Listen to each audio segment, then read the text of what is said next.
Buenas noches. En realidad esta actividad estuvo pensada en los 50 años del golpe, bueno, empezar como a ver las distintas aristas, como decía Mariana, de lo que fue la dictadura.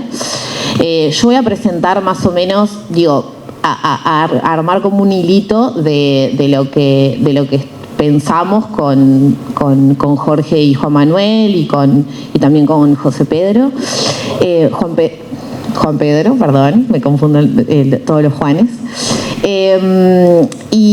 Bueno, y es como, lo pensamos esta actividad como desde el lado del sistema financiero y bueno, y que encierra el modelo económico, cómo fue esto en el transcurso de la dictadura. Una y otra vez aparece como disputas para interpretar la historia reciente, centradas principalmente en quiénes son los mayores responsables. Pero hablar y analizar esta historia y atravesar la historia para comprenderla de los 12 años de dictadura es un espectro mucho más amplio, de múltiples aristas y de profundos cambios que se dieron en ese periodo. En esta instancia nos planteamos contribuir en ese sentido, sumándonos por supuesto a muchos otros aportes que justamente aparte se han resignificado y han aparecido y ha habido muchas actividades en torno a los 50 años del golpe. De la parte de vista económica, el desempeño de la economía aparece siempre como un elemento fundamental en los cambios que se producen en la vida política también, y el caso del principio y del final de la dictadura no es una excepción a esta regla, vamos a decir, que se da muchas veces. Al momento del golpe, la economía tenía serios problemas, una economía que no crecía, una inflación de 2 dígitos y una baja profunda de los salarios a partir del salario real, a partir del 68, y la imposibilidad también del sistema político de generar alternativas a esto, que terminó con la imposición de la dictadura y la imposición también del modelo económico de la dictadura a partir del 73. Esto estuvo signado por una apertura de la economía y también por un rol relevante de la liberalización del sistema financiero como fundamental en este plan, parte fundamental del plan, donde se gestó la idea de apostar a Uruguay como plaza financiera. De este tema nos va a estar hablando Jorge Notaro, economista, investigador, docente de amplia trayectoria, reconocida, el cual analizó este periodo publicando libros como por ejemplo La política económica en el Uruguay 1968-1984, que yo los traje, que lo tenemos acá y son parte de la biblioteca por si alguien quiere ampliar en este aspecto. Justamente, además, Notaro fue uno de los que escribió que las leyes de la economía derrotaron al poder, haciendo referencia a la crisis del 82, conocida como la crisis de la tablita, que terminó siendo como el golpe definitivo a la dictadura y al periodo de transición después democrática. Sobre este tema va a estar basada la intervención de Juan Manuel, economista también, investigador, docente de amplia trayectoria, también reconocida, que es uno de los coautores de otro libro que tenemos acá y el cual también cuenta nuestra biblioteca, que es La compra de carteras que se produjo en la crisis, que atravesó la compra de carteras, que lo va a explicar mejor él, pero es uno de los hechos que atravesó el sistema bancario en el quiebre de la tablita. Por otro lado, también está como el punto de vista más desde el movimiento sindical, contarles que el año pasado en realidad hicieron 20 años de la crisis de 2002 y tuvimos como muchas y también actividades con referencia a eso, y una de las cosas que más se destacaron fue la presencia de EBU en estas instancias de solución de crisis como actor relevante de las soluciones que se dieron a la crisis. Y esto recalcó como la importancia de los actores sociales, que demuestra que en estos hechos la importancia de defender derechos que juegan en contraposición a los intereses de la clase dominante o al poder económico de turno.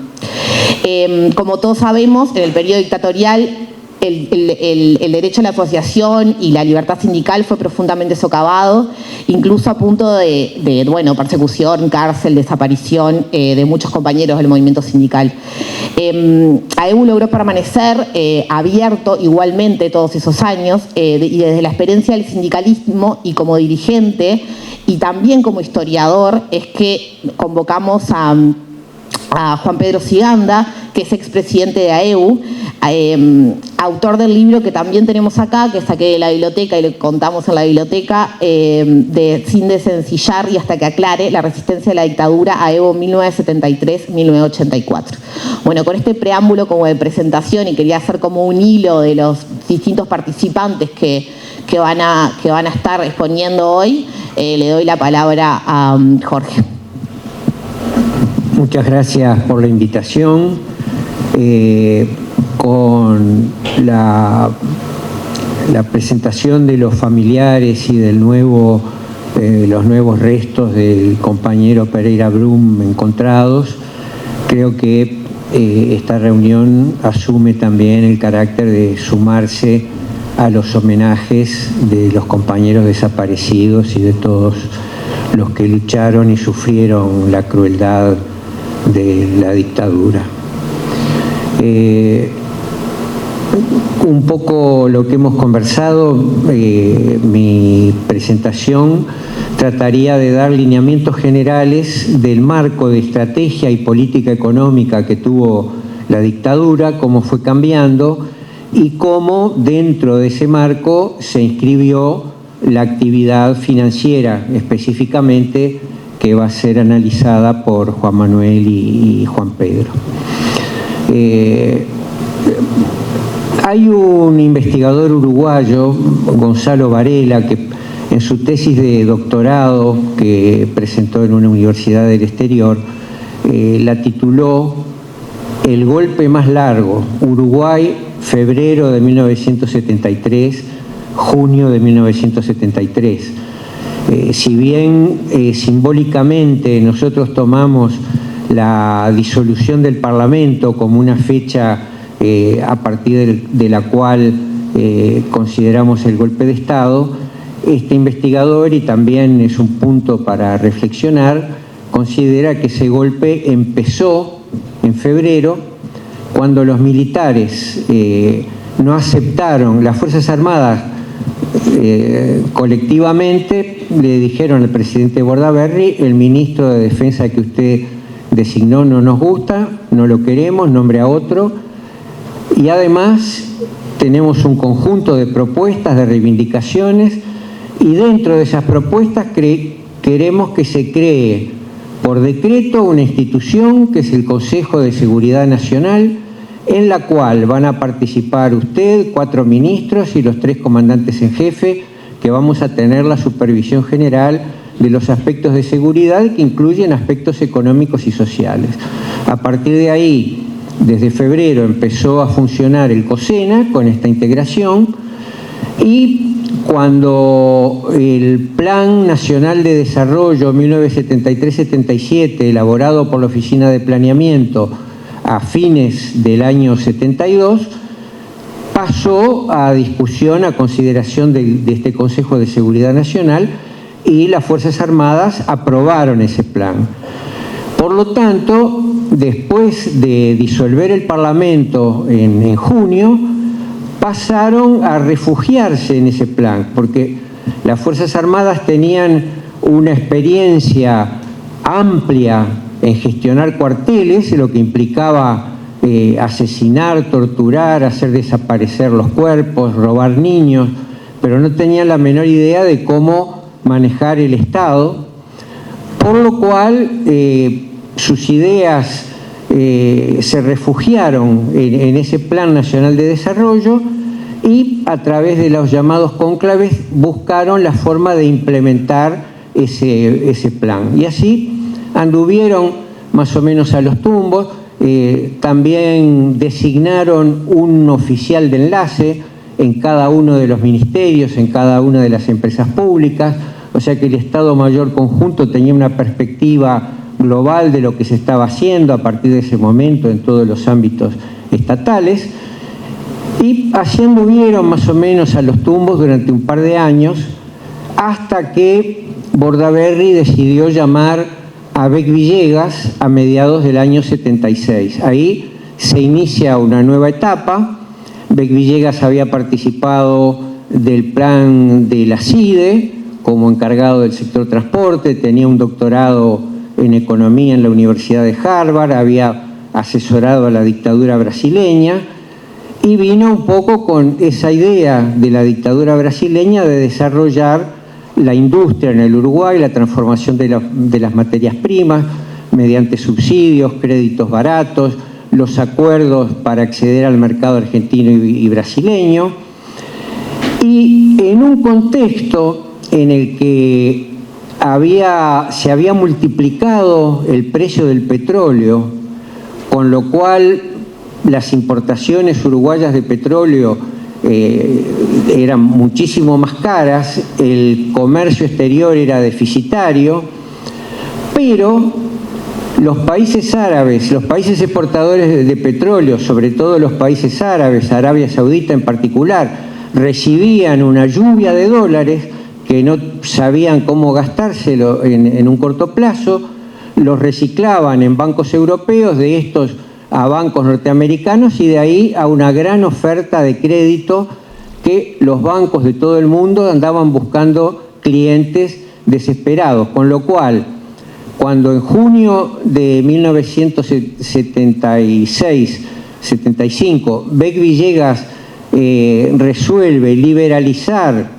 el movimiento de capitales y el movimiento del mercado cambiario en el Uruguay, es decir, que a partir de ese momento cualquier persona podía ingresar al Uruguay con cualquier cantidad de dinero, por cualquier motivo, en cualquier moneda, depositar dólares, cambiarlo a moneda uruguaya y cuando quisiera podía volver a cambiarlo a dólares, a euros y llevárselo.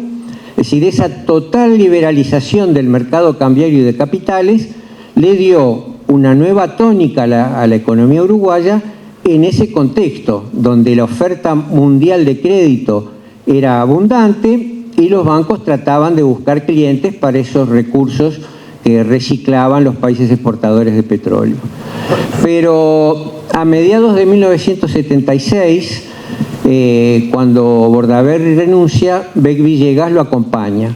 Renuncia al Ministerio de Economía y Finanzas y acompaña a la dictadura como consejero de Estado, como embajador en Estados Unidos, hasta que 2-3 años después lo vuelven lo traen.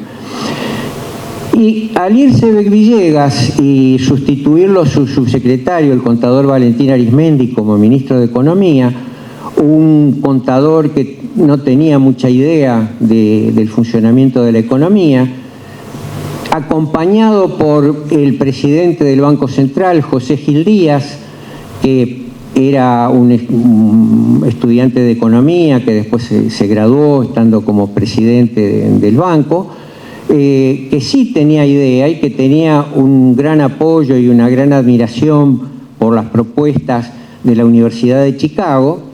José Gil Díaz aprovechó la oportunidad para proponer la tablita. Un paso previo es decir, bueno, el Uruguay como país productor no tiene mucho futuro. Uruguay debería ser una plaza financiera internacional porque tiene una localización privilegiada entre Argentina, Brasil, grandes capitales, Paraguay, Chile. Entonces desde aquí tenemos que generar una plaza financiera internacional. Para generar esa plaza financiera internacional se precisaba estabilizar los precios, porque si hay inflación también se va modificando el tipo de cambio, un poco más, un poco menos. Si hay atraso cambiario se generan otros problemas, como los que puede tener la economía uruguaya actualmente. Pero la idea es estabilicemos los precios. Para estabilizar los precios hay que estabilizar el tipo de cambio y para eso vamos a hacer un cronograma cambiario de acuerdo al cual el Banco Central del Uruguay se compromete durante los próximos 3 meses, 6 meses, 1 año a vender dólares a determinada cotización que está establecida en ese cronograma. Con esto le damos certidumbre al capital, que sabe cuántos pesos va a tener cuánto entra y cuántos pesos va a tener cuando sale, y con esa certidumbre que le damos al capital van a venir las inversiones, todo va a funcionar y finalmente se alcanzará el mercado, construir el Centro Financiero Internacional. En este esquema, donde también se habían bajado mucho los impuestos a las importaciones, durante este periodo de Gil Díaz se derogó toda la política de promoción de exportaciones que se había aprobado durante el periodo de Beck Villegas como ministro, y en ese contexto se esperaba que los precios de los bienes al consumo en el Uruguay se estabilizaran al mismo nivel de los precios en el exterior, del mismo modo que las tasas de interés también se estabilizaran en los mismos niveles, porque la idea era que si una empresa uruguaya iba a un banco establecido en el Uruguay y le querían cobrar muy caro un crédito, podía ir a los Estados Unidos y le iban a dar un crédito más barato. Un delirio total, ¿no?, que no funcionó y que derivó en que en octubre del 82 se rompiera esta tablita, este cronograma cambiario. Hubo un momento que el Banco Central ya no tenía moneda extranjera para vender y por lo tanto decidió retirarse del mercado, de modo que a partir de ese momento la cotización del dólar se iba a fijar por la oferta y la demanda. Y ahí entramos en una nueva etapa de crisis donde si hubieran operado brutalmente las leyes del mercado, el sistema financiero, los bancos establecidos en el Uruguay hubieran quebrado porque no le podían cobrar a sus clientes, a sus deudores, pero el Citibank y el Bank of America inventaron un salvataje para todos, que es lo que se conoce como la compra de carteras por parte del Banco Central. Ese fue el periodo final de la dictadura, con un alto desempleo, una caída del salario real, de las jubilaciones. En su momento, en 1984, en ese librito, yo estimaba que las transferencias que habían hecho los trabajadores asalariados y los pasivos hacia el capital eran aproximadamente 5.000 millones de dólares. Esos 5.000 millones de dólares del año 1984, lo que habían perdido los asalariados y los pasivos en el transcurso de los 12 años de dictadura más el periodo de gobierno de la presidencia de Bordaberry, llevados a dólares de hoy serían aproximadamente 20.000 millones de dólares. O sea, eso es lo que trabajadores y pasivos dejaron de percibir y fueron transferidos al capital industrial, comercial, exportador, bancario, etc. ¿Qué queda de aquella experiencia? Bueno, el mercado cambiario y de capitales sigue tan abierto y tan libre como en aquel momento. Y los servicios de inteligencia, comparto la duda que planteaba el compañero Pereira, el hijo del compañero desaparecido Pereira Brum, que planteaba recién y decía, bueno, yo fui a un acto y cuando volvía a mi auto me sacaban fotos. Y hay muchos indicios que hacen sospechar, sin caer en la paranoia, que no está muy claro cómo funcionan los servicios de inteligencia y no está muy claro el grado de control que tiene el sistema político sobre las Fuerzas Armadas, como sería deseable en una democracia sin tutelas. Muchas gracias.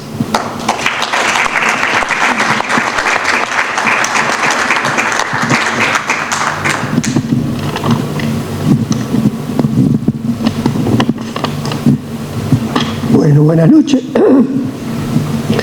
Buenas noches, agradezco a Evo.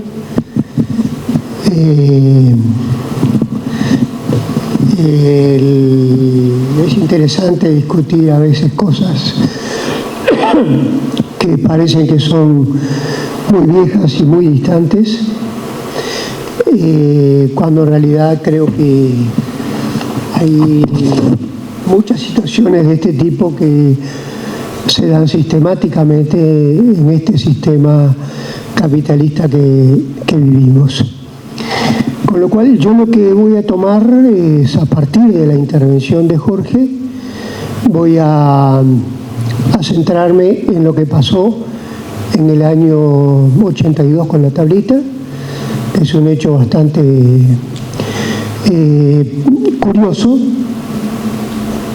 ni nuevo, ni que sucede por primera vez, ni que no se repitió en el futuro, y que a veces, bueno, pasado tanto tiempo, lo olvidamos. Voy a hacer simplemente una breve reiteración de algo que dijo Jorge, para un poco ubicarnos en el contexto en que se vive en el Uruguay en el año 82.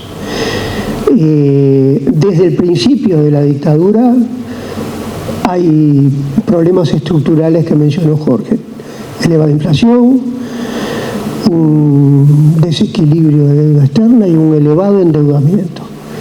Y este pasa a ser el principal problema que trata la política económica de tomar.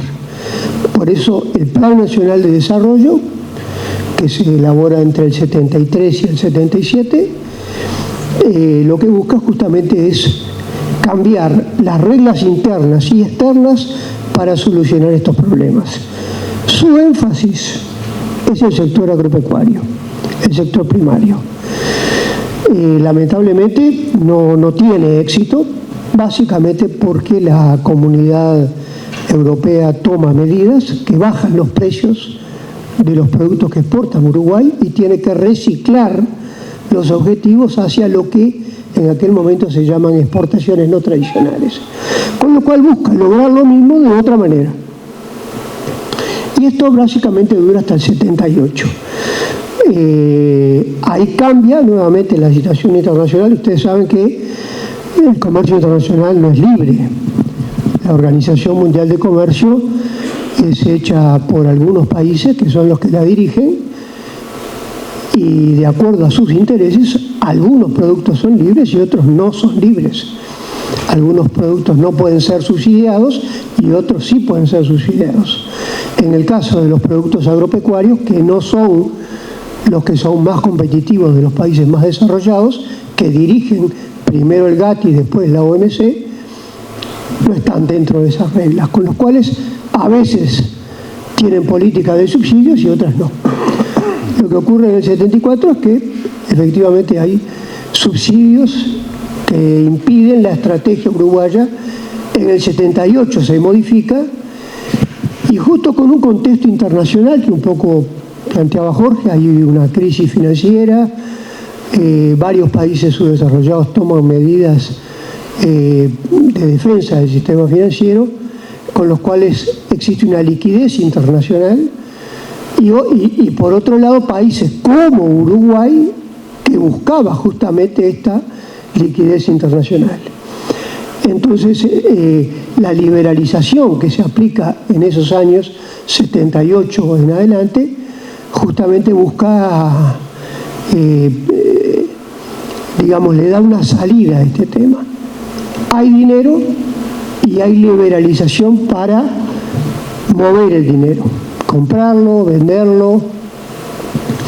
Lo que ocurre con estas dos cosas es que hay muchos capitales en el Uruguay que lo que hacen es comprar dinero para distintas cosas, entre ellos, en ese entonces, el sector agropecuario. Lo voy a mencionar porque el sector agropecuario tiene un rol muy importante en lo que pasa con la tablita y del 70 y desde el 82 en adelante. Entonces, lo que ocurre ahí es que, bien, el capital se endeuda porque hay dinero, porque la política es precisamente promover la inversión.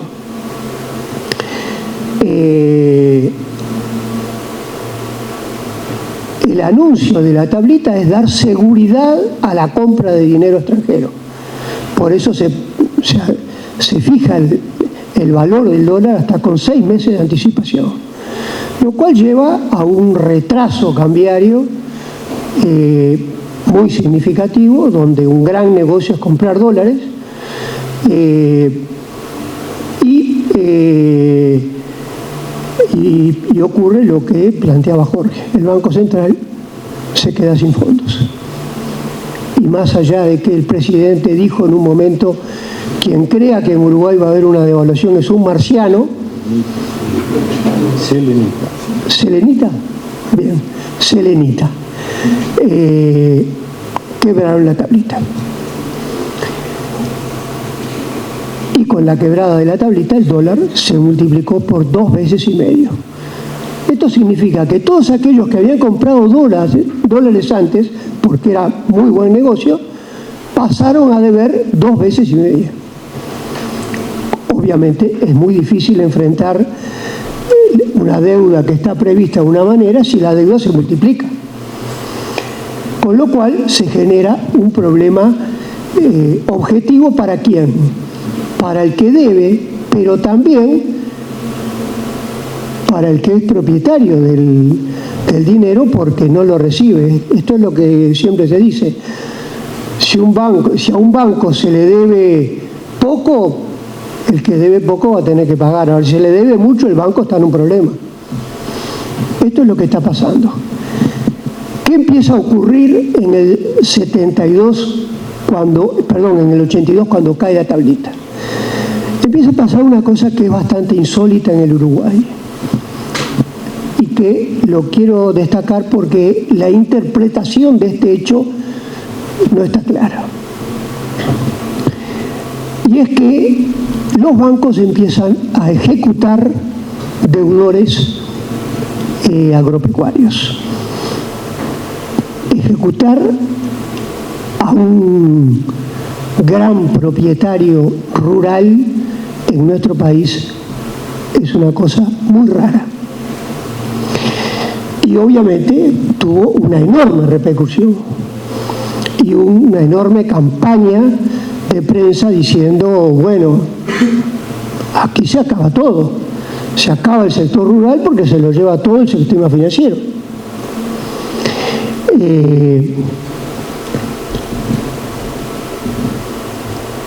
Los bancos dicen claramente, nosotros lo que hacemos es ejecutar porque no nos pagan. Y lo que hacemos es lo que tenemos derecho a hacer. En ese momento, estamos hablando del año 82,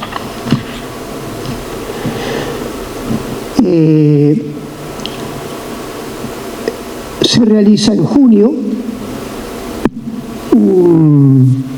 el Congreso de la Federación Rural. En ese Congreso de la Federación Rural, ¿qué propone el sector rural? Primero, que se suspendan las ejecuciones. Segundo, que se refinancie la deuda de una forma razonable. Razonable quiere decir que se nos perdone buena parte de lo que debemos. ¿Qué es lo curioso? Que la banca no se opone. Pese a que lo que está haciendo es ejecutar sus derechos, apoya lo que dice el sector rural.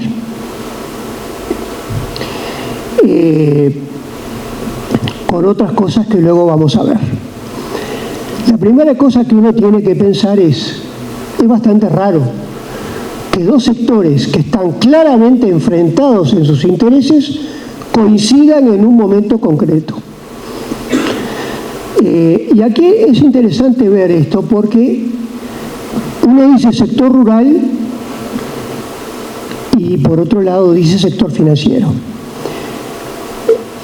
La realidad es que apareciendo o como operando en sectores distintos, hay múltiples vínculos entre uno y otro. Voy a ver si encuentro simplemente como una cosa curiosa. En el directorio del Banco Comercial, en ese momento, seguramente no todos, pero más de uno conoce estos apellidos, se encuentran Juan Antonio Tegui, José Luis Pardo Santayana, Ignacio Irureta Goyena y Jaime Cardoso Saavedra. cada uno de estos tiene íntimos vínculos tanto con el sector rural, como el sector comercial, como en el sector industrial. Yo diría que probablemente más en el sector industrial, que siempre ha sido dentro del sector productivo el que tiene... con lo cual, lo curioso que es que quienes están de un lado también están del otro lado. Que coincidan no es algo raro. Por otro lado, si uno mira lo que se ejecutó, ¿cuánto se ejecutó? Los rurales que ejecutaron los bancos. Estos son datos de la Asociación de Bancos del Uruguay. En una encuesta que se hace en ese entonces, el 64% del sector rural no estaba endeudado. De ese 36% que sí estaba endeudado,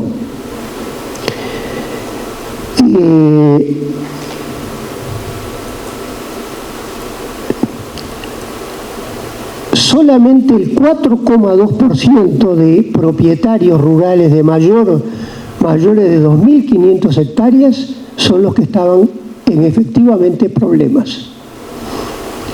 Y de ellos se pensaba que 104 tenían el 35% de las deudas.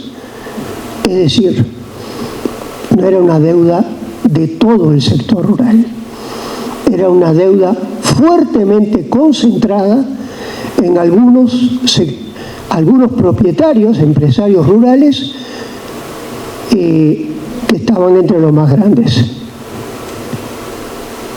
No era un problema de todo el agro, era un problema de una parte muy selecta del agro, algunos de los cuales también eran directores de bancos. No pasa a ser raro, por lo tanto, que coincidan en una resolución que propone la Federación Rural. ¿Qué hace el gobierno?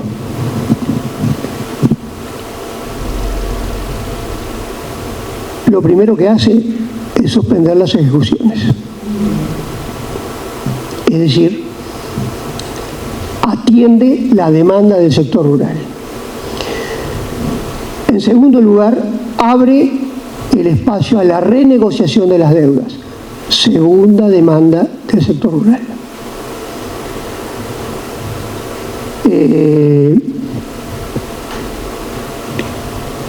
En ese momento, el Citibank envía al Banco Central una carta que luego la respalda el Bank of America, en donde lo que básicamente propone es lo que luego terminó siendo la compra de carteras. ¿Qué es lo que le propone y que el Banco Central acepta? Lo que propone es, bueno, no la voy a leer porque creo que ya no sé cuánto tiempo tengo, que estoy ahí, ¿no? Bueno, entonces no la voy a leer, pero usted está escrita en los documentos que tenemos aquí, que creo que está en AEU, en la biblioteca. Lo que le propone es que el banco le compre a los bancos que tienen los créditos que no pueden pagar, porque en algunos bancos lo que deben, el sector rural es mucho más que la producción del sector rural. Si el Banco Central le compra la deuda mala, lo que queda el banco es saneado. Y queda saneado para permitir ser comprado por la banca extranjera. Los bancos que están más endeudados en ese entonces, buena parte de ellos son bancos nacionales. Por ejemplo, el Litoral, el Banco de Crédito, Caja Obrera, Comercial, Panfed, algunos. Estos son los que tienen un grado de incobrabilidad cercano al 100% de su capital. Es decir, son bancos quebrados, prácticamente quebrados. La compra de cartera que permite sanearlos. Si el banco queda saneado, perfectamente puede ser comprado por alguien que tenga dinero para comprarlo. ¿Qué le ofrece el Citi como contrapartida al gobierno después de decirle que no puede seguir apoyando al desarrollo del Uruguay? Lo que le dice es, en contrapartida a ese aporte que hace el Estado de comprar una deuda incobrable, el banco le da un préstamo de aproximadamente 1,5 veces las deudas que compra. Y esto se establece como, aclaro, esto lo plantea el Citi, lo apoya el Banco of America y el Banco Central lo asume como política y lo generaliza a la totalidad de la banca. En una nota que, fíjense ustedes, va en inglés. Ni siquiera la traducen en español. Esta es la política que adopta el Banco Central, en lo que claramente es una muestra de aceptar lo que plantea el gran capital rural y financiero. Esto significa una desigualdad para el sistema financiero. ¿Cuál es la desigualdad? Que hay bancos que pueden conseguir dinero para este préstamo, básicamente son los que son filiales del banco extranjeros, y otros que no. Y si no lo consiguen, no tienen otra alternativa que vender. Por eso la banca privada nacional prácticamente desaparece. Y tenemos nosotros un sistema financiero bastante original, en donde aparte del Banco Central queda bancos extranjeros, bancos privados extranjeros y bancos oficiales. Una particularidad del sistema financiero uruguayo. Bueno, esto cuesta mucha plata. El Uruguay se estima en no menos de 600 millones de dólares.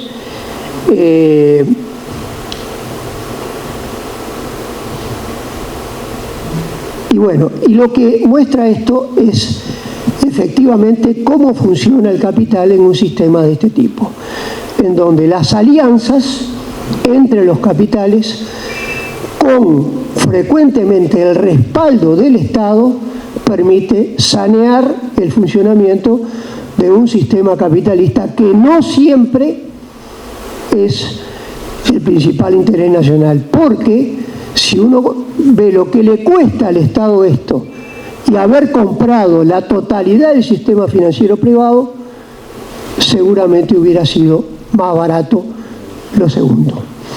Es decir, el Estado le pagó al sistema financiero y saneó al sector rural de mayor poder económico con una cantidad de dinero que hubiera podido comprar las dos cosas.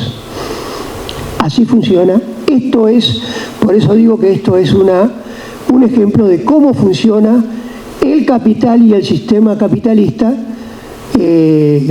digamos, en la realidad de nuestras reglas. Perdón por la atención.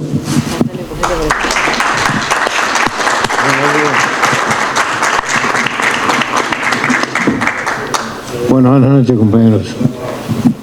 Muchas gracias por la invitación. Para que pasara esto que contaba recién Juan Manuel, se mató mucha gente, se encarceló mucha gente, se desapareció el Estado de Derecho y el terrorismo de Estado caminó por 18 de julio tranquilamente. Yo hace pocos años estaba preparando una tesis de maestría donde hacía un comparativo de las 3 dictaduras de Chile, Uruguay y Argentina. Y la menciono porque va a tener mucho que ver con esto que estamos hablando. Y charlando con unos gurises, porque en definitiva yo era el viejo de la banda, unos gurises de 20 y pico, 30 años, algunos uruguayos, dos argentinos, les decía, ustedes son muy jóvenes, tienen tiempo, yo ya no, yo juego tiempo adicional. pero piensen, si no pueden, plantéense como hipótesis de trabajo para una tesis junto con amigos, estudiantes de otros lugares del mundo, una que asocie 2 o 3 factores: sistema financiero, genocidios, democracias y caída de la democracia. Si con esas 4 cosas no pueden hacer algo que tenga que ver con el mundo, ya no con 1, 2, 3, 4 países, Latinoamérica. Y bueno, hoy estamos viviendo una guerra en el mundo y no hace falta, los compañeros economistas lo llaman mejor que nosotros, no hace falta dejar de señalar que la crisis del 2008 de las hipotecas basura en Estados Unidos y en todo el mundo capitalista tuvieron que ver con la crisis social, económica, material del mundo, que busca salidas que no sabe cuáles son, porque han cambiado las reglas de juego. Incluso, como dijo, creo que en algún momento, hace no mucho tiempo, y con todo Enrique Valentín Iglesias, ya no es una época de cambios, es un cambio de época. Apunto esto porque fue muy salvaje lo que pasó, ¿no?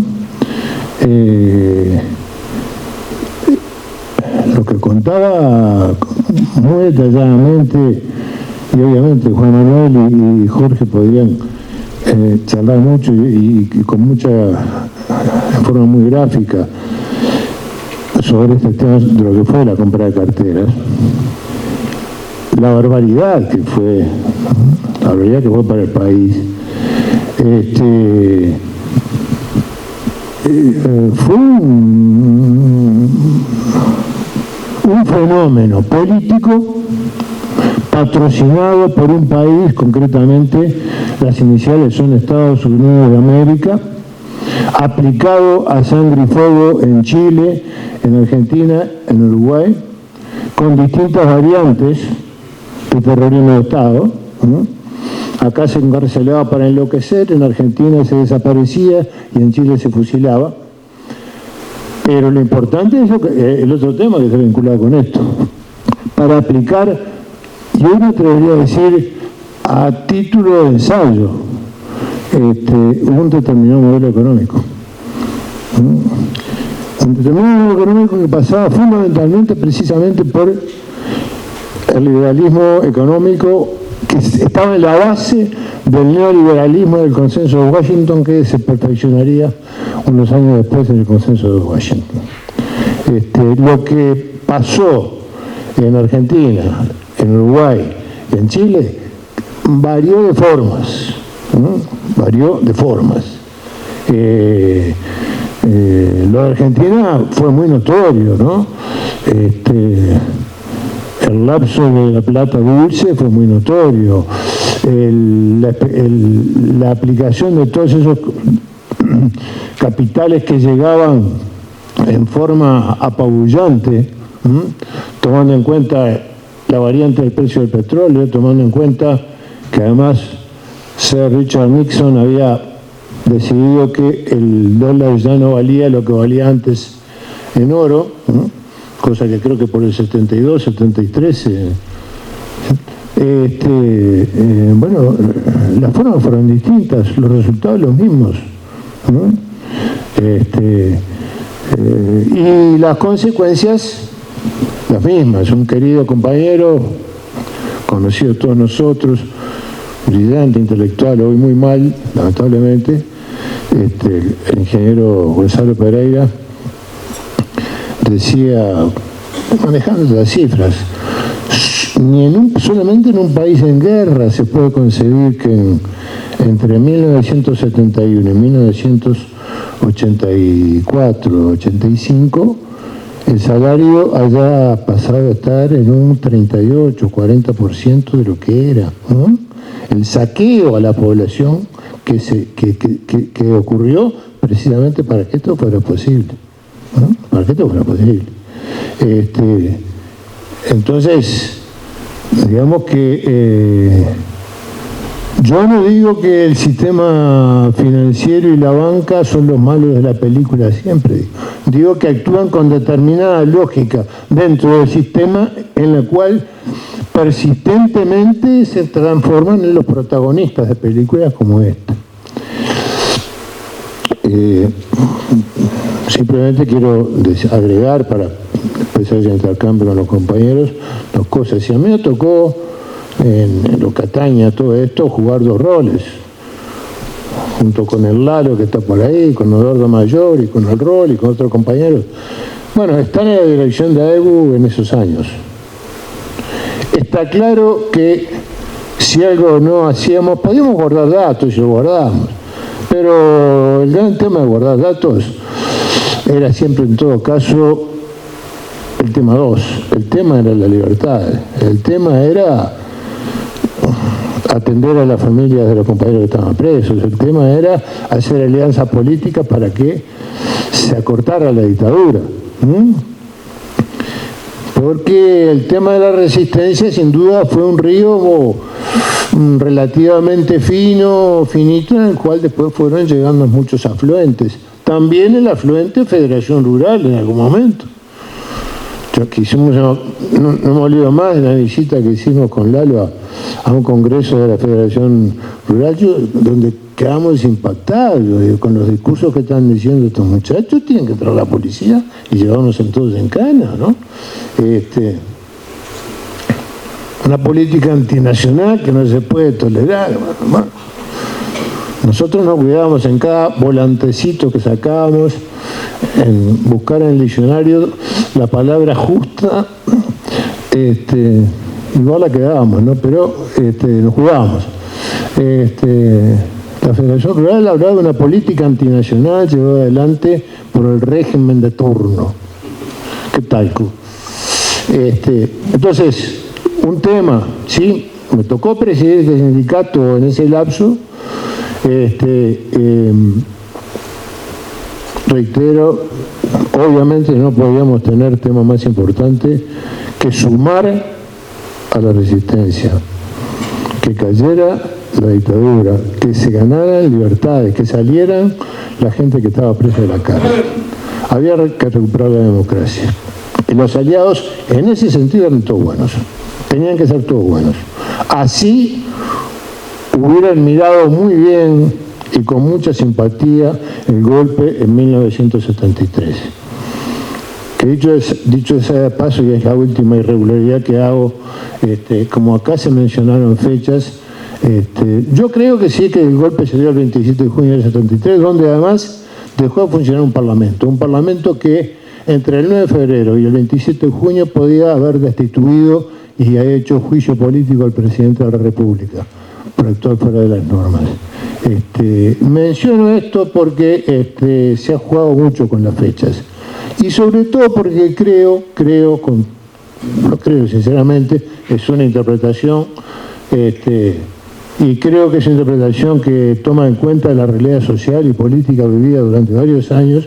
El estado de excepción que se inauguró en 1968 supuso lo que algún cientista social uruguayo y conocido de todos nosotros ha llamado el camino democrático hacia la dictadura, ¿no? Donde hubo trabajadores militarizados, donde hubo estudiantes asesinados, donde hubo escuadrones de la muerte que estaban vinculados con el gobierno y que el gobierno los aceptaba como tales. Eso está documentado en un trabajo de Clara Aldrich de hace unos 10 años, en un informe de diplomáticos estadounidenses al Departamento de Estado, en un diálogo directo con el ministro del Interior de la fecha, el brigadier Danilo Sena. Pero lo dejo a un costado, pero como el tema de las memorias y las historias, más allá de que, y lo digo de corazón, yo me alegro que haya 3 expresidentes juntos y el presidente de la República diciendo que estamos todos de acuerdo en que nunca más se haya dictadura. Me alegro, y lo digo en serio, lo siento. Pero las interpretaciones cambiantes, yo hasta tener un poco de humor, porque incluso se le ha hecho medio indirectamente al propio personaje. La memoria biodegradable del doctor Mario Sanguinetti es difícil de igualar, digo.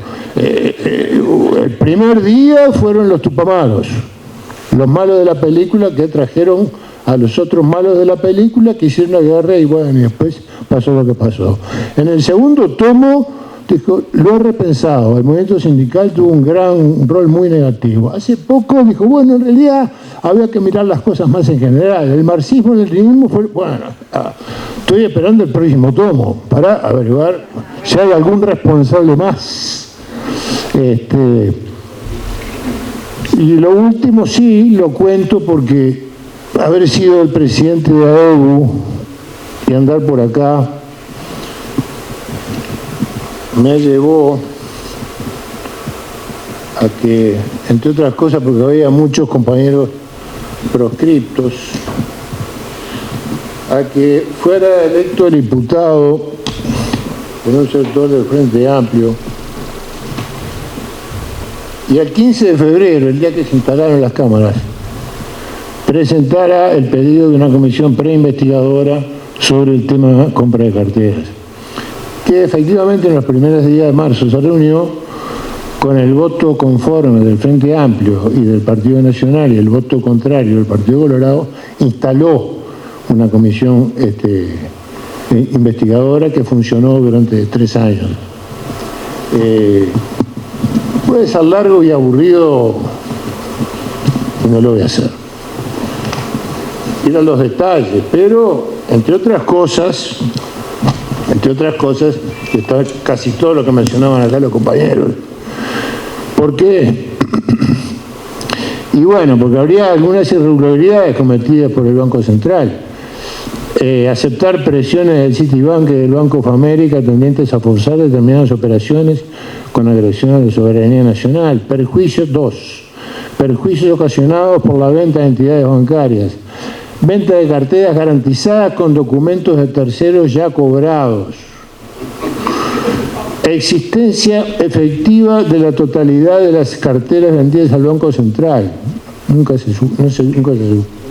5. Gestión realizada por las entidades bancarias a cuyo cargo quedó la administración de carteras vendidas y costos resultantes. Hay más. Los compañeros señalaron, en particular, Juan Manuel señaló cómo son las alianzas en determinado momento y por qué la Federación Rural podía estar diciendo que siga las mismas cosas que el gobierno. Después había eventualmente... Yo señalo 2 anécdotas. Una que la viví en carne propia porque fue muy fuerte. Una de esas está graciosa, ¿no? Está graciosa para decir, pero estos chicos eran muy traviesos, ¿no? La cartera del Citibank es la primera en venderse en la modalidad de venta de carteras, con préstamos al Banco Central como contrapartida. La cartera se vende el 27 de octubre del 82. ¿No? Faltaban 27 de octubre al 26 de noviembre, faltaba un mes para que la tablita se rompiera. Pero una de las curiosidades que tiene,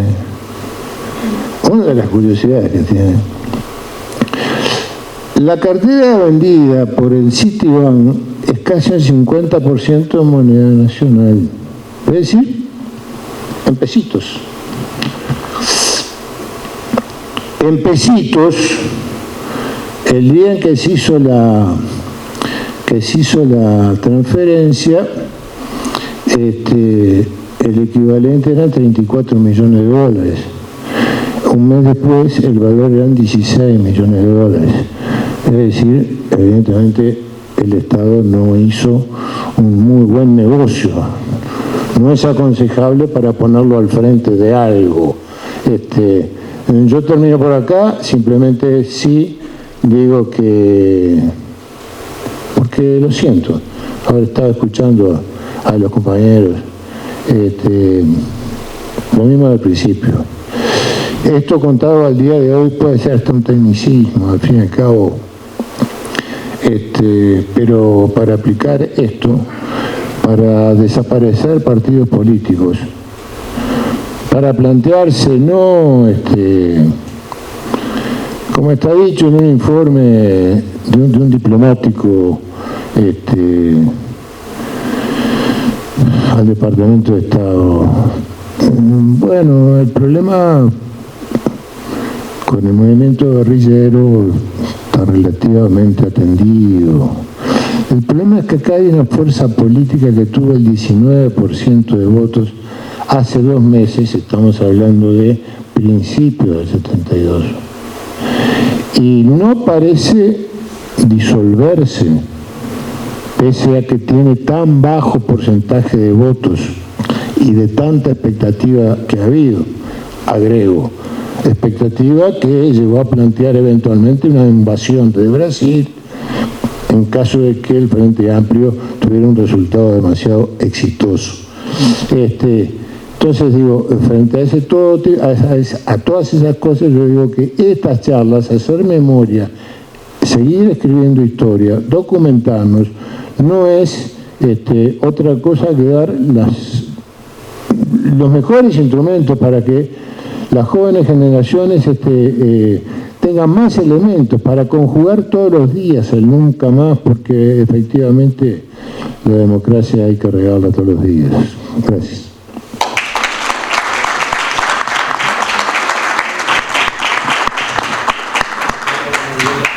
Bueno, ahora en realidad queríamos ver si alguno quería hacer alguna pregunta o alguna intervención y si quieren recogemos preguntas, pero además yo quería también preguntarles a los tres para un cierre final de 2 o 3 minutos, porque ya se nos hizo bastante tarde con esto de que arrancó más tarde. ¿Qué legados, qué temas pendientes, qué herencia nos dejó la dictadura hasta el día de hoy? Porque en realidad muchas veces pensamos en esa época como que fueron esos 13 años o 12 años y quedaron ahí encapsulados, y después vinimos una democracia plena y bajo otra lógica, y no se piensa en todas esas cosas que se instauraron en ese momento, como la liberalización del sistema financiero o las leyes que siguen perdurando hasta el día de hoy. ¿Y qué legados nos dejaron? Bueno, una deuda externa nos dejó la dictadura, ¿no? Bastante voluminosa. Que hagan una reflexión final. Pero antes, si quieren, algún comentario, alguna pregunta. Sí. Bueno, saludo a los compañeros. Es un gusto estar compartiendo con ustedes. Bueno, para los que comparten acá este lugar, yo no vine viejo, en un momento fui joven, y algunos de los que están ahí sentados fueron maestros míos en materia económica, en materia política, fueron muy importantes para mí, tal vez aunque ni lo sepan, ¿no? Así que es un placer para mí. Y quería hacer una pregunta y una reflexión final vinculado a lo que la compañera acaba de preguntar. Una es una precisión un poco económica, ¿no? Que en realidad la dictadura tuvo varias etapas desde el punto de vista económico y tuvo muchos cambios que repercutieron durante mucho tiempo sobre el país. Algunos cambios nunca más se modificaron. Juan Pedro y algunos se acuerdan de la época en que las tasas estaban topeadas en este país, que no había cambio libre. O sea, teníamos dólar comercial y dólar financiero. Durante muchos, parte de las cosas que hizo Villegas fue liberalizar estas cosas y cambiaron para siempre. Después no se modificaron más, digamos, ¿no?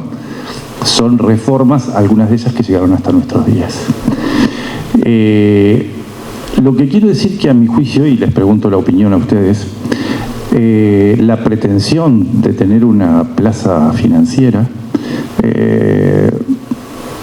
recuerdo porque me lo dijo un banquero una vez con el cual estaba trabajando, porque además de todo yo era bancario y me tocaba hablar con gerentes de otras partes, y me decían, no, pero ustedes quieren plaza financiera. En realidad el capital nuestro va detrás de nuestro capital industrial. No vamos a ir a un lugar a donde ya no están nuestras empresas o ya no hay un polo de desarrollo comercial. En realidad lo que ustedes buscan, más que una plaza financiera, es un paraíso fiscal. Y yo creo que parte de eso hubo, y me gustaría hacerles la pregunta, ¿no? A ver qué opinión tienen ustedes. Y para terminar, me gustaría quedarme con la inversa de la pregunta que hacía la compañera. ¿Qué de todo lo que hicimos aún hoy sirve y aún hoy está presente? Yo me recordaba muchas de las cosas que ustedes decían, palabras de ustedes. Cuando yo estaba, recuerdo Juan Manuel un día dando un informe político y diciendo: cada vez que encuentro que hacemos lo mismo que en el pasado, me empiezo a preocupar. Y eso me quedó grabado. Y me acuerdo a Juan Pedro tomando una cosa que después quedó en un folleto de AEU clandestino que sacamos, porque había muchos compañeros que decían en aquella época, compañeros, no traidores ni despistados, ¿no? Bueno, hay que desencillar hasta que aclare. Y la frase con la que AEU contestó fue: no hay que desencillar hasta que aclare, hay que ayudar a que amanezca. Yo me quedaría con esas cosas. Cuando Fukuyama escribió el artículo El fin de la historia, Galbraith, que no es ningún izquierdista, digamos, pero es socialdemócrata, dijo: en realidad la historia no terminó, la lucha por la democracia sigue todos los días.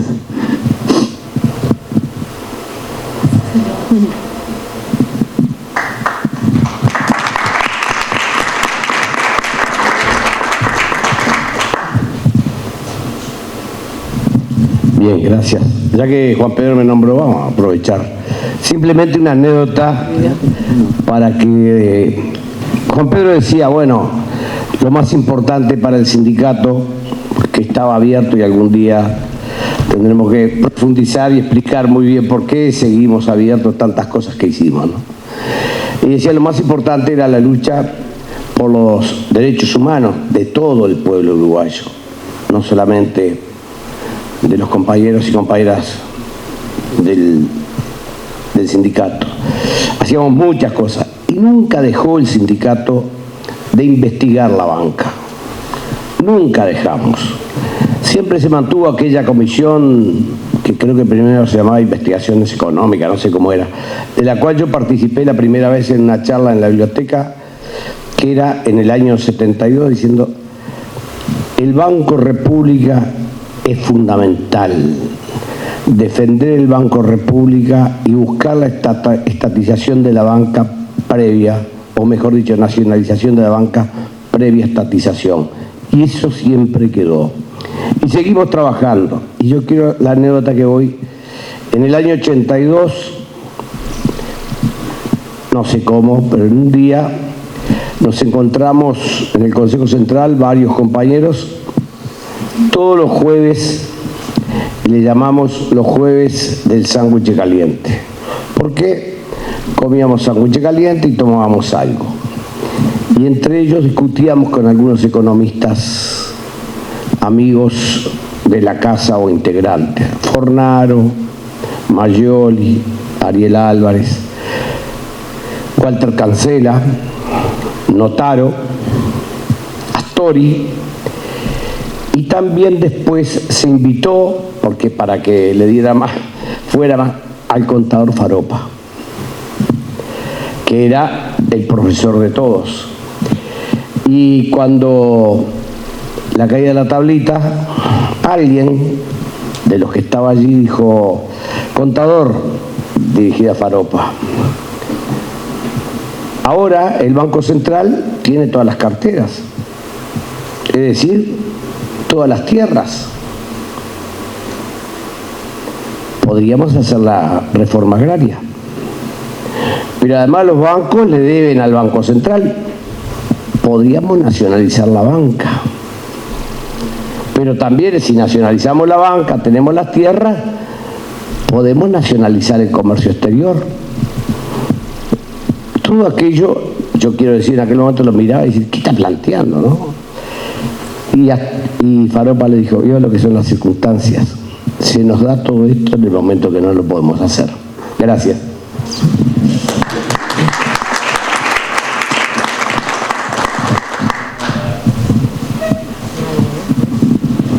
Creo que nadie más. Bueno, les dejo unos 2-3 minutos cada uno, si quieren hacer un comentario final y con las preguntas que surgieron. Y muchas gracias. Es muy difícil contestar a todas las preguntas, que sería bastante complejo y tal vez para algunas no tengo respuesta, pero lo que me gustaría retomar es cómo en el transcurso de la dictadura, más allá de las medidas de política económica, cómo fue cambiando su base social. Porque desde el principio la dictadura tuvo claro que los trabajadores asalariados iban a ser los perjudicados.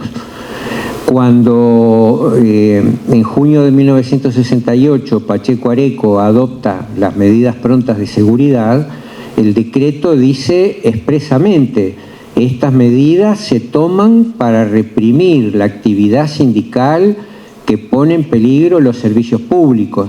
Era un momento de un gran auge de la lucha de AEBU en banca oficial y también de una organización de funcionarios públicos que precedió a COFE, que se llamaba la Asociación Nacional de Funcionarios Públicos. Esa sucesión de paros, de huelgas, esas medidas de lucha llevó a que Pacheco adoptara las medidas de seguridad, lo que le permitió ejecutar algunos de los atropellos que señalaba Juan Pedro, como militarizar bancarios, detener, suspender las garantías individuales.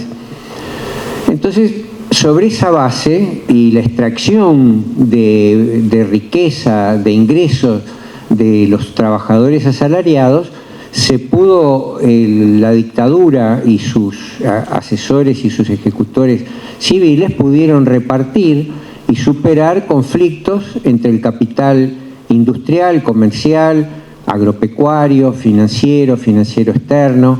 Es decir, todo el mundo mamaba de esa teta de lo que se había expropiado a los trabajadores asalariados.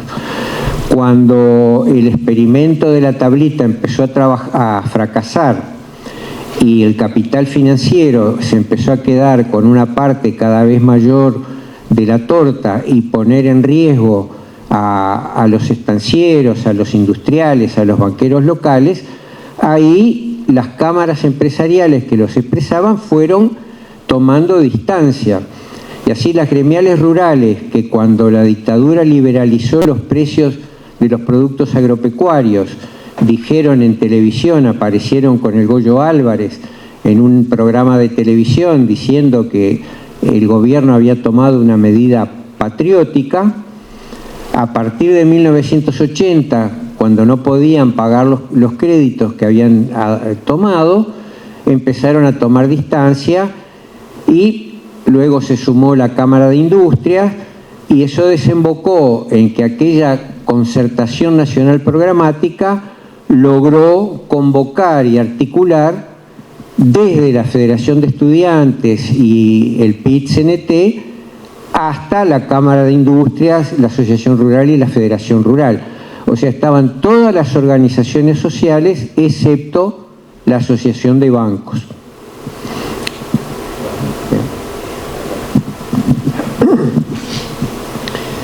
Yo voy a decir dos cositas básicamente.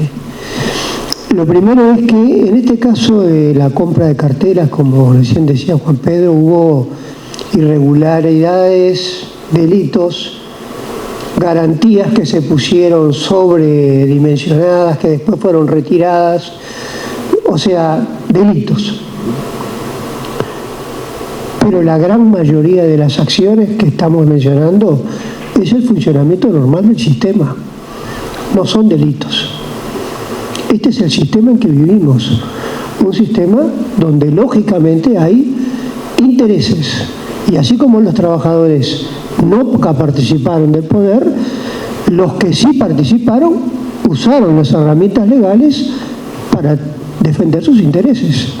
Esto es la lógica del sistema, no es el delito. El delito es lo curioso. Lo grueso es lo normal de un sistema que básicamente se mantiene. No es muy distinto hoy que antes. Como no es muy distinto tampoco el que se intente una y otra vez los mismos objetivos. Hoy hay un objetivo de, en cierta medida, acercarse a una plaza financiera a través de lo que son los paraísos fiscales, como recién se comentaba acá, que, digamos, claramente después de que se retrocedió con los gobiernos del Frente Amplio, ahora se amplió y la libertad de movimiento de capitales se multiplicó por 10. Esto es acercarse un poquito a los paraísos fiscales que existen en el mundo. Paraísos fiscales que no están solamente en el Caribe, están en Inglaterra, están en Estados Unidos, están en Europa, y que es una de las vías por las cuales los grandes capitales no pagan intereses. Tema que estoy convencido que no es sostenible en el tiempo, porque es uno de los factores que lleva a la enorme desigualdad que tenemos en este momento, donde estamos viviendo el periodo de mayor productividad de la historia, coincidente con la mayor desigualdad de la historia, en donde los paraísos cumplen un rol en este juego y en este resultado. Y que pienso que la sociedad a la larga se va a rebelar contra esto, y esto se va por lo menos a acotar, sino a caer. Sí, yo me voy a referir solamente a la segunda parte de tu planteo. Los compañeros están mucho más capacitados que yo para hablar de la evolución que ha habido en materia de controles. Tendríamos que referirnos a la crisis del 2002, qué pasó después, qué cambios hubo durante las 3 administraciones del Frente Amplio, etcétera, pero en materia de controles, de funcionamiento del Banco Central, etcétera. Pero quiero referirme a la otra parte. Yo creo que la sociedad uruguaya, obviamente, que salió adelante de una dictadura y no salió indemne. Pero no solamente no salió indemne por todos los precios que pagamos, en presos, en muertos, en exiliados, en desaparecidos, en familias rotas porque los echaron de sus trabajos, etcétera, etcétera, etcétera. No salió indemne porque de alguna manera hay elementos que en algún momento se plantearon como rémoras, resquicios, saldos no bien resueltos del periodo dictatorial, y que yo estoy convencido que aún circulan por las arterias, por las venas de la sociedad. Y creo que uno de ellos sigue siendo el concepto de la impunidad. Sigue siendo el concepto de la impunidad, con matices, con agravantes y con atenuantes, pero no desapareció. Y no desapareció en general de América Latina, porque en los mismos años hubo exactamente 26 normas de perdón, impunidad, caducidad, los nombres cambiaban, pero solo el collar cambiaba, el can era el mismo. Y bueno, acabamos de ver en forma, yo diría, muy dolorosa lo que antecedió a esta charla. No hay que volver al pasado, no hay que volver a un Uruguay ideal que a lo mejor existió míticamente más que realmente en algunas cosas, aunque efectivamente creo que a menudo en este tema, desde las ciencias sociales, desde la historia incluso, se cae en dos extremos. Uno, en el negacionismo de que efectivamente la sociedad uruguaya democrática tuvo una peculiaridad esencial con relación al resto de Latinoamérica, en muchos aspectos, políticos, culturales, etc. Se dice, no, se demostró que no era así. No, yo creo que no. Lo que no éramos tan excepcionales. No éramos tan excepcionales. Pero también es cierto que yo me acuerdo de haber charlado con algún militar amigo que después pasó muy mal. Faltaban 10 días, 15 días. Juan Pedro, acá no hay golpe de Estado, en Uruguay no hay golpe de Estado, pero hubo. Y siento que los hechos que estemos dando que se estén dando estas batallas por parte de partidos políticos, de organizaciones sociales, en la lucha reclamando verdad, justicia, nos dice que nos quedaron inyectados en las venas problemas que todavía no hemos resuelto. Y confío que la tenacidad en esto que AEBU hizo hoy y que se puede hacer 1000 veces y en 1000 lugares de la sociedad, y se hace, por favor, y se hacen muchas expresiones artísticas, culturales, políticas. Bueno, pero el camino es ese. El único camino que nos sirve es el que no solamente lo plantean los de la extrema derecha, novedosa, entre comillas. No solamente los muchachos de Cabildo Abierto. Se plantean en muchos aspectos de la sociedad. Bueno, hay que pasar raya. Para salir adelante vamos a olvidar un poco y a ponernos de acuerdo. Y bueno, no, la respuesta tiene que ser la otra. Para salir adelante podemos salir todos juntos, buscar política de Estado, avanzar para que este pequeñísimo país pueda, la gente pueda vivir bien y podamos aportar alguna cosa al mundo, pero no sobre la base de los olvidos, sino precisamente sobre la base de la memoria, de la escritura de la historia y de la conciencia de la historia. No sé si eso contesta a lo que vos me planteabas. Bueno, agradecerles mucho por haber venido y agradecerle a todos por la participación. Muchas gracias.